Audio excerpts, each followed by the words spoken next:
Imagine this. You've been married 8 years. You have 2 adorable little girls with a baby on the way, and your husband, by all accounts, is devoted to you. Your Facebook page is filled with images of a happy life with a family that seems like they have everything going for them. But imagine for a second, this truth broadcasted on social media is nothing but a lie. And the man who you believed you could depend on forever was the biggest lie of them all. Hi, my name's Christina and welcome to True Crime Menagerie, a place where we examine cases and we add them to our collection. The Chris Watts case needs almost no introduction, and I am sure that most of you already have a general overview of the case, but in this video we are going to be doing a deeper dive into the discovery itself and looking at conversations between all of those involved and really talking through what happened here, and I hope you join me. This video is based off of the 2,000-page discovery, which is readily available, and I will link to it down below. Everything I'm talking about today is meant for educational purposes, and all opinions that I express are my own. And to understand what happened, we have to analyze how it started. And for this case, it started when Chris Watts and Shanann Watts first met. Shanann was born in May of 1985 and was raised in North Carolina. She was stated to be a hard worker, even despite health issues that would afflict her in her early adult years. Chris Watts was born in January of 1984 and was also raised in North Carolina. Chris was noted to be quiet. He was stated to be somewhat socially awkward, but nothing that presented any red flags to the people who knew him. Everyone agreed that Chris was generally a good guy. Shanann and Chris would cross paths when Chris was recommended as a friend to Shanann on Facebook, and she accepted his invite. Shanann had just begun to struggle with her health issues around 2010 when they met, and it was Chris's willingness to care for her while she was sick that appealed him to her in the first place. I was in a really bad place, and I got a friend request from Chris on Facebook, and I was like, oh, what the heck, I'm never gonna meet him. Except, well, one thing led to another, and 8 years later, we have 2 kids, we live in Colorado, and he's the best thing that has ever happened to me. And because of my health challenges, because I got so sick, I let him in. And he only knew me at that time. He knew me at my worst, and he accepted me. They would marry in 2012, move from North Carolina to Colorado, and would go on to have 2 beautiful daughters, Bella in 2014 and Cece in 2015. During this time period, Chris Watts was employed as an oilfield operator and Shanann Watts was selling Thrive for the MLM, Lavelle. MLM stands for multi-level marketing, and people often have opinions about the business model itself, but I feel like most of us have been around an MLM before and we understand that it's extremely hard to actually be successful in them. The people at the top end up making the majority of the money, but Shanann actually was really good at this MLM and selling Thrive. Shanann had over 200 people below her in Thrive and was actually quite successful, and she received an $800 car allowance every month that she paid towards her Lexus that she bought. Because Shanann worked in an MLM, she was a prolific Facebook poster. In multi-level marketing, oftentimes a strong social media presence is strongly recommended as it gives you a platform from which to sell. We see pictures and videos of Chris and Shanann going on trips that were allegedly paid for by Lavelle, and again, by all accounts, everything here seems perfect. We have a beautiful family, we see pictures and showing all of it. Shanann and Chris, by all accounts, appeared to have the perfect life. And when Shanann went to Facebook on June 11th, 2018 and announced that they were going to have a 3rd baby, things couldn't seem more perfect. But it was all a lie.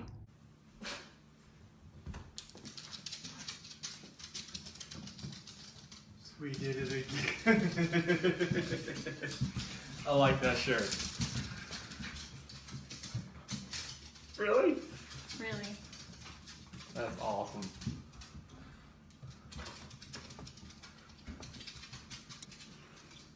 So pink means... That's just the test. I know. It just says the pink is going to be girls. I don't know. Just the test. That's awesome. Now, what do we think of Chris Watts in this video? Do we think that this man is excited to be having a 3rd child? Or does it seem like things are slightly off? Now, when things shifted exactly is unclear, but this perfect family picture we are seeing in these clips is only half the story, because Chris Watts was keeping a secret from his perfect family. Chris Watts was having an affair. While we do not know exact dates or the exact time frame, Nikki states that her and Chris started talking in June of 2018. There is some evidence that points to earlier dates and an earlier time period, but this is a story that is publicly accepted. Shanann and the girls would travel to North Carolina from Colorado on June 26, 2018, leaving Chris alone in Colorado while they visited their family. Now, what does Chris do while his family is out of town?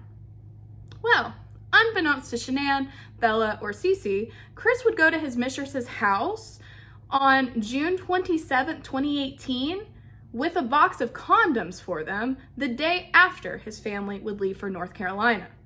So, while we aren't sure when their relationship officially started, they were cozy enough on the day after his wife and children left to be bringing condoms to the other person's place of residence. It's very strange, and I've literally never seen anyone point out the fact that it's literally the day after his family leaves that condom situation happens. And it makes it even stranger to me that we don't have like really hardly any text messages at all from June. We don't know what was happening in June. We don't really know what was happening in May.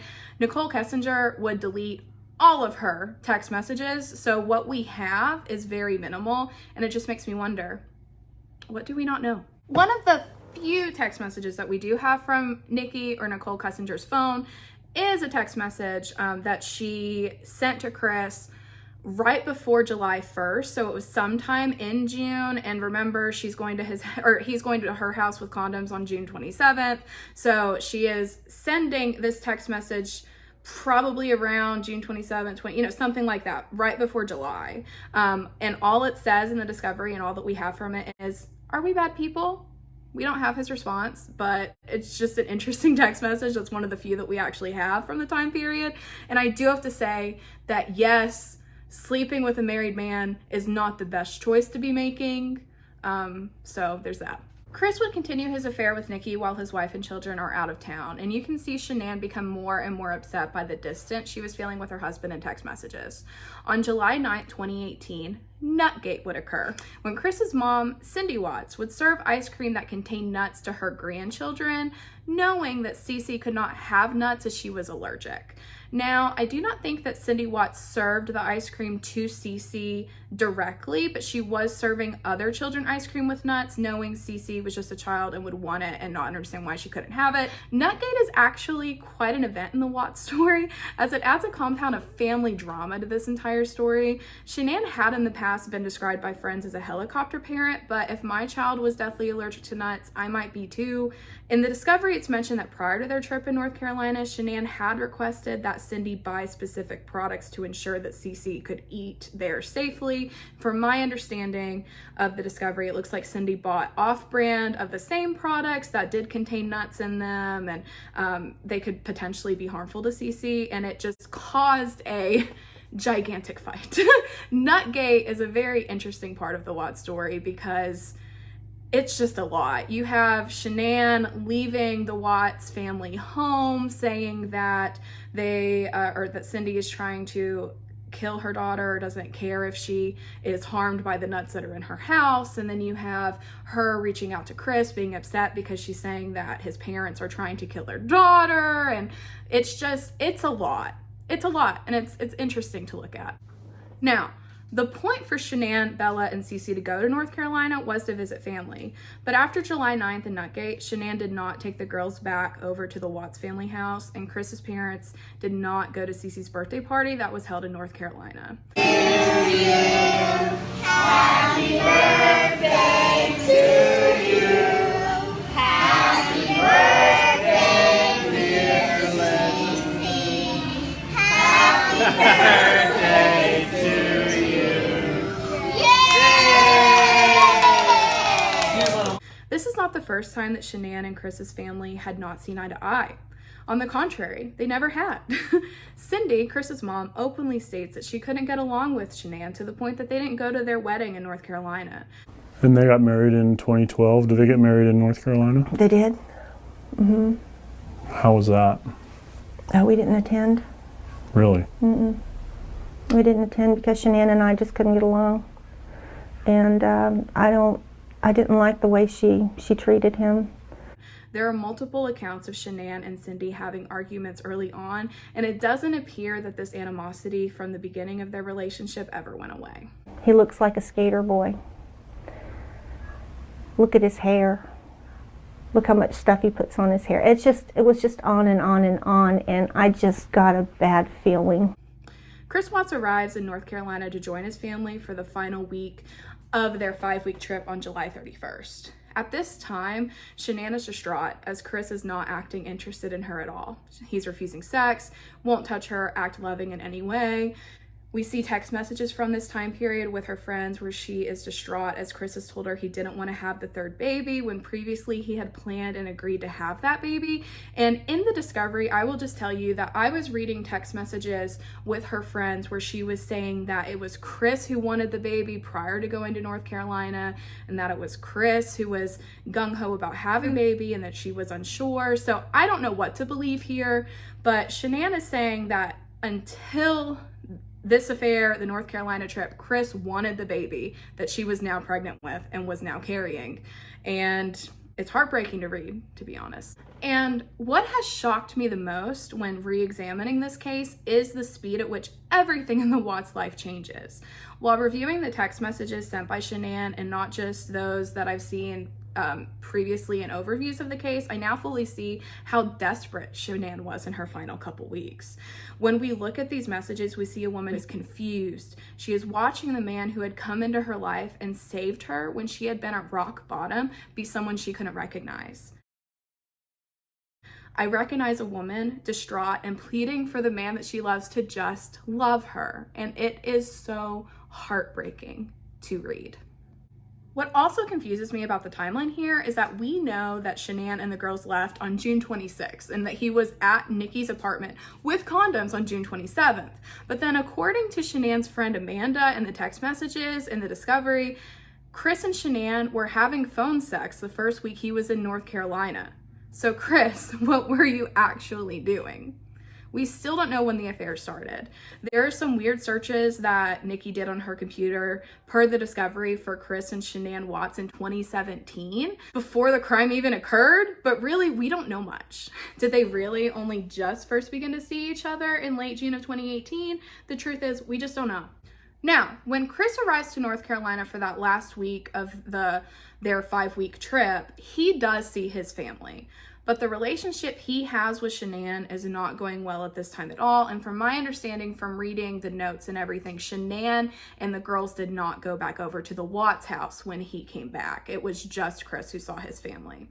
Now, understand, from Shanann's perspective, she has left a loving husband in Colorado while she went on a 5-week vacation to see her family. And the husband that has now arrived in North Carolina and who has been communicating with her ever since she left has been extremely distant. The only thing that's happened in this timeline from Shanann's perspective is Nutgate. The only thing that she knows of that has possibly occurred that could make Chris upset with her is the argument that she got into with his mother. So she starts to think, is that what has caused this rift with us? And she tries her best to make up for that situation with Chris, not knowing the entire time that he's actually having an affair. When the family arrives back to Colorado, Shanann almost immediately has to fly for a work event in Arizona with Lavelle. On August 12th, 2018, Chris Watts hires a babysitter to watch Bella and Cece while he and Nikki go to dinner. Shanann is in Arizona at this time, but imagine her surprise when, while she is gone, she sees a charge pop up from a restaurant called the Lazy Dog for $60. She immediately starts looking at the menu with her friends in an attempt to decipher what he could possibly have ordered that would cost $60. Because Chris Watts had made it a point to only pay for dinners with Nikki using gift cards he got from work, so Shanann would never see the charges. But this night, on August 12th, 2018, Chris Watts no longer cares about using gift cards and uses his family credit card to pay, knowing that Shanann might see it. This is where I start to wonder how much planning was involved in Chris's choices this weekend. Did he intentionally use his credit card knowing that Shanann would see it because he didn't think it mattered anymore? Did he already have his plan set into motion to the point where he just didn't care? I don't know that we'll ever know. Shanann Watts would arrive home from Arizona at 1:48 a.m. August 13th, 2018. Nicole Atkinson is the hero in this story, and you can see her in this video dropping her off, and you can see her do her classic good friend behavior as she watches, make sure that she gets safely inside. Now, Chris Watts did not anticipate Nicole Atkinson in this story, because at 9 a.m. August 13th, just 7 hours after she had dropped her off the night before, Nicole Atkinson calls 911 when she cannot get in contact with Shanann. Just think about that. 7 hours is not a full night's sleep. It is not a full night's sleep, but yet Nicole Atkinson is like, no, Shanann's not going to be quiet for 7 hours. I'm calling 911. Communications, this is Stacey.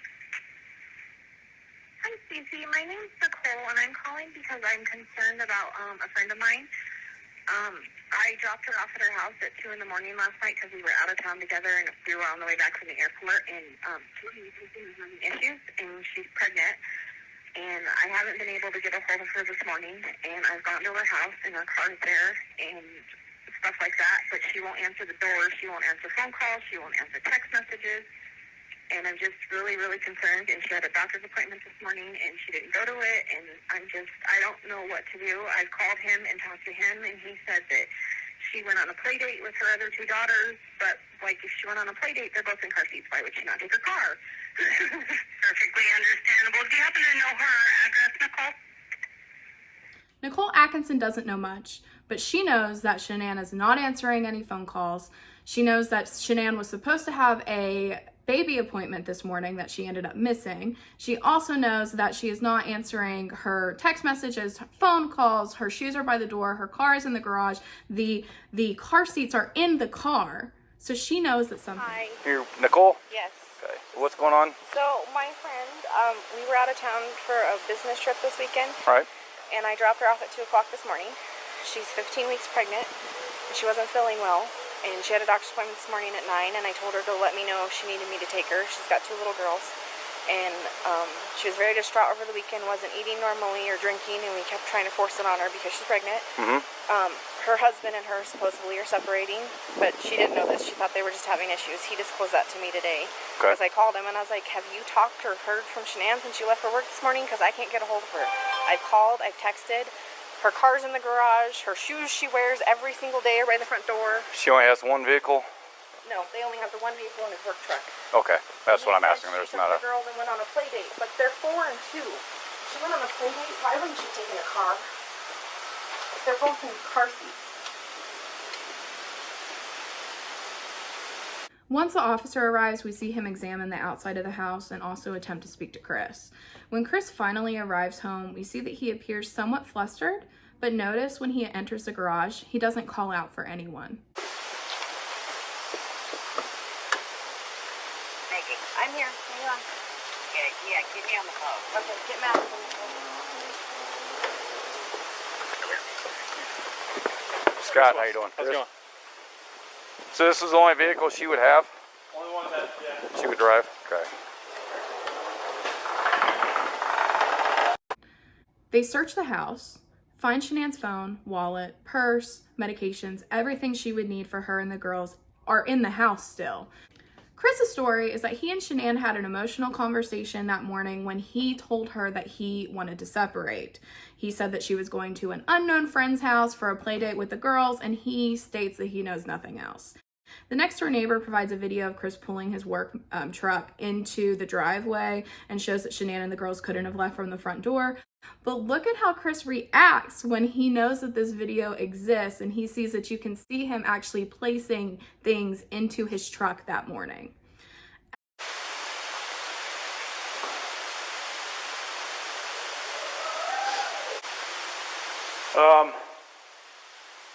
My detective just showed up, so he'll probably want to talk to you. He'd probably, like I said, he might have you call like the bank and see if there's any kind of activity. Because if there was any sort of action out there, His camera's I would have got it. Everyone begins looking for Shanann and the girls. Chris Watts does interviews for the media on August 16th, 2018, where he is oddly smiling and laughing. But I just want them back. I just want them to come back.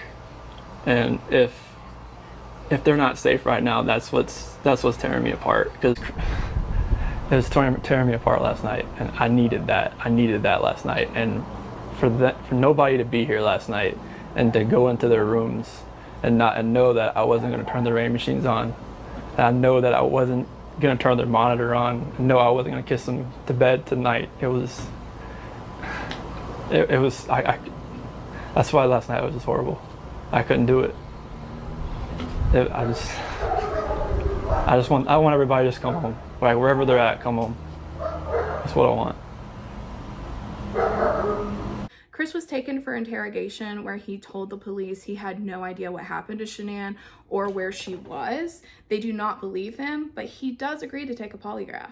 When Chris goes in to take the polygraph, Tammy Lee is such a real one for this, because she amps him up, and I love it. She essentially is just like, it would be so stupid to take this polygraph today if you had anything to do with your family's disappearance. And you can see that he's like, yeah. And she's like, we're totally gonna know if you had anything to do with this today. And it would be incredibly stupid if you did and you were taking this polygraph. And he's just like, yeah, it would be. And you can just feel it. And I love this moment so incredibly much. Hope that, you know, if you did have something to do with their disappearance, it would be really stupid for you to come in and take a polygraph today. Exactly. Right? Like, it would be really dumb. Like, you should not be here right now sitting in this chair if you had anything to do with Shanann and the little girl's disappearance.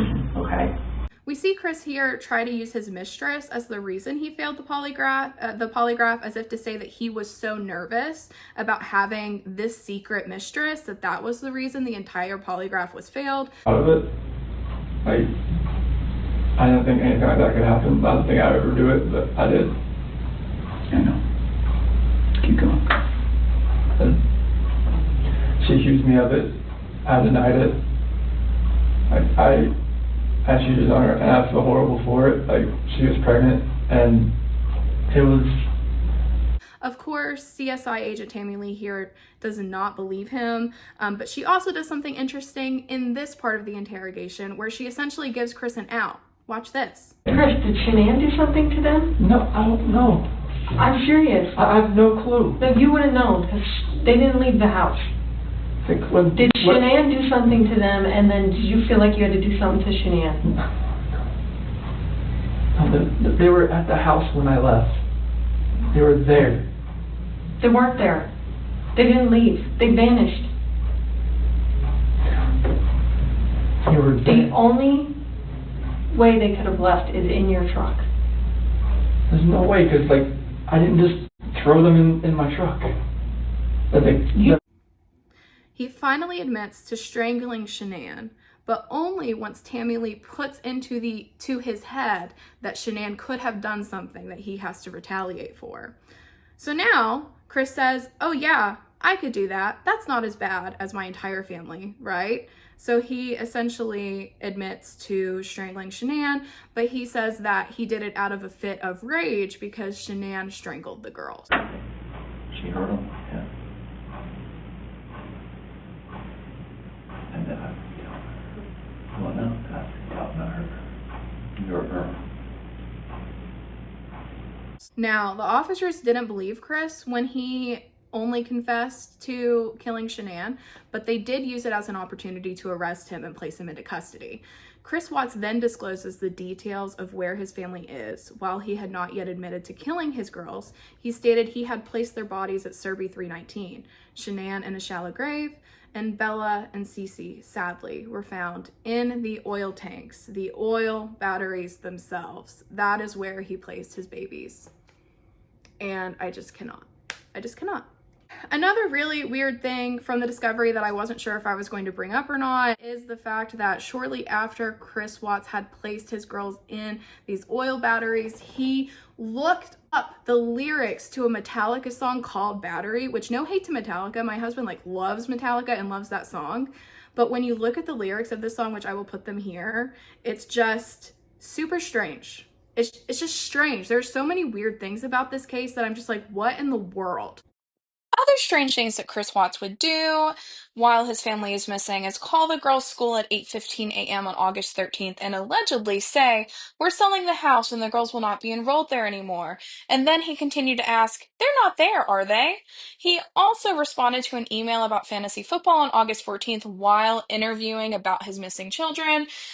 There's just a lot here. Chris would later plead guilty to the murder of his family, and he would be sentenced in November of 2018 to 5 life sentences in prison without the possibility of parole. Reportedly, Shanann's family felt there had been too much death already, and they did not want Chris to receive the death penalty, which is just so kind of them. I mean, I can't even imagine. We wouldn't get a full confession until March of 2019 when Tammy Lee and Special Agent Graham Coder would go to Wisconsin where Chris Watts was in prison to ask more specifics regarding the murders. At this time, he would confess to strangling Shanann in a fit of rage, and then he would express how he then placed Shanann's body into his truck, which we saw on his neighbor's camera. He would also put his daughters in his truck, who were also still alive at that time. Chris Watts would then take his entire family in his truck to Serby 319, which was 47 miles away. So he deliberately drove 47 miles from his house to Serby 319. He parked there. He put his daughters in the truck, put their bodies in the oil battery, dug a shallow grave for Shanann, and he annihilated his family for literally no reason. I will not be going into more detail than that because this case is already horrific enough. Now, there is so much speculation still surrounding this case because Chris has given us multiple different confessions. There are so many discrepancies between Nikki's information that she's given in interviews and the information from the discovery. We're not even really sure when their affair began. So of course there are so many questions, and I would love to go over those if any of you are interested in them. There is so much information. We could really just talk about it all day. This case is heartbreaking, and the world is so much darker without Shanann, Bella, Cece, and baby Nico. This has been the Chris Watts case, officially now added to the True Crime Menagerie. Thank you for listening, and I hope that you found some interesting information here. Please like and subscribe if you haven't already. I plan on making true crime related videos every single week, and I would love it if you would join me. Please leave comments, suggestions down below. I would love to hear them, especially case suggestions or anything that you would like me to look into. I hope you have enjoyed this trip to the True Crime Menagerie, and I hope we'll see you next time.